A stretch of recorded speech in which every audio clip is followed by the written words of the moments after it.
पति की संपत्ति पर हिंदू महिलाओं का कितना अधिकार, सुप्रीम कोर्ट की बड़ी बेंच करेगी इसका फैसला। महिलाओं का पति की संपत्ति और पैतृक संपत्ति में अधिकार हमेशा से एक विवादास्पद और संवेदनशील मुद्दा रहा है। अब एससी के एक ऐतिहासिक फैसले ने इस विषय पर बड़ी स्पष्टता दी है।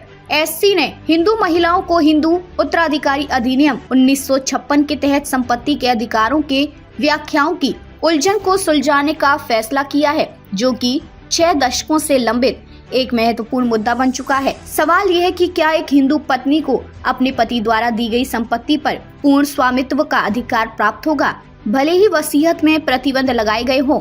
न्यायमूर्ति PS नरसिम्हा और न्यायमूर्ति संदीप मेहता की पीठ जो इस मुद्दे पर कानूनी रस्साकशी से जूझ रही है, जिसके कारण पिछले 6 दशकों में 20 से अधिक फैसले आ चुके हैं, उसने इस मुद्दे को हमेशा के लिए निपटाने के लिए सोमवार को एक बड़ी पीठ की स्थापना का आह्वान किया। ये मामला कानूनी शब्दावली से कहीं आगे तक जाता है। लाखों हिंदू महिलाओं के लिए धारा 14 की व्याख्या यह निर्धारित कर सकती है कि उन्हें हस्तक्षेप के बिना संपत्ति का उपयोग करने, हस्तांतरित करने या बेचने की स्वायत्तता है या नहीं। वर्तमान मामले की जड़ें लगभग 6 दशक पुरानी हैं, जो 1965 में कंवर भान नामक व्यक्ति द्वारा निष्पादित वसीयत से जुड़ी है, जिसमें उसने अपनी पत्नी को उसके जीवन काल में एक भूखंड पर कब्जा करने और उसका आनंद लेने का अधिकार दिया था, लेकिन इस शर्त के साथ कि उसकी मृत्यु के बाद संपत्ति उसके उत्तराधिकारियों को वापस कर दी जाएगी। कई साल बाद पत्नी ने जमीन बेच दी और खुद को इसका पूरा मालिक बताया, जिसके बाद बेटे और पोते ने बिक्री को चुनौती दी और मामला अदालतों में पहुंचा,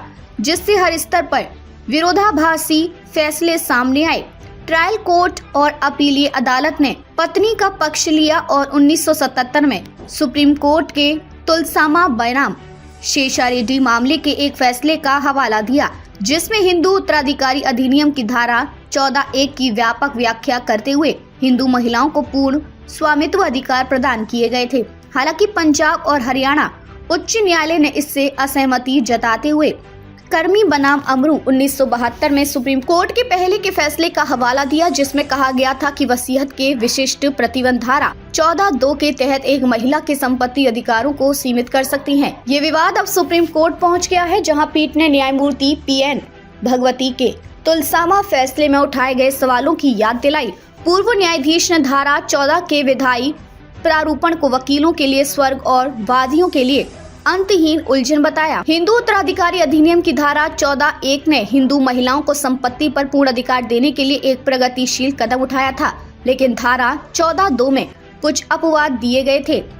इसमें यह कहा गया था कि वसीयत या उपहार में दी गई संपत्ति स्वचालित रूप से पूर्ण स्वामित्व में नहीं बदल सकती। न्यायमूर्ति नरसिम्हा ने इस विभाजन को स्वीकार करते हुए कहा कि तुलसामा के बाद जो विचारधाराएं विकसित हुई हैं, एक जो हिंदू महिलाओं को अधिकार देने की ओर है और दूसरी संपत्ति अधिग्रहण के तरीके और हस्तांतरण के तरीके को देखकर विचार करती है। सुप्रीम कोर्ट ने इस मुद्दे पर स्पष्टता की आवश्यकता पर बल दिया और कहा कि इस विषय पर कानूनी स्थिति को स्पष्ट करना अत्यंत आवश्यक है। अब एक बड़ी पीठ को यह निर्णय लेना होगा कि क्या वसीयत में दी गई शर्तें हिंदू महिलाओं की संपत्ति अधिकारों को धारा 14(1) के तहत सीमित कर सकती हैं या नहीं।